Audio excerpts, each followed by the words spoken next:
Hey guys, welcome back. In this video, I'm going to quickly walk you through how to use a promotional code for a product on Amazon.com. Now, obviously, you're going to want to make sure that you have that promo code and the product that it applies to. You can add the product to your cart, continue to shop, and then finally get to the final purchase page later on. Or if it's the only thing that you're going to be buying, you can just go ahead and select Buy Now.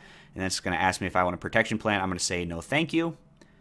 And then it's going to go ahead and load the final purchase page. And this is where we are going to be entering our promotional code. And it's going to be right in this area that says gift cards and promotional code. So go ahead and take that code and type it right into this area. Now, I've already applied this code. You can see that it has the discount applied right here of $9.80. And it's also going to have a promotions applied area on your final receipt.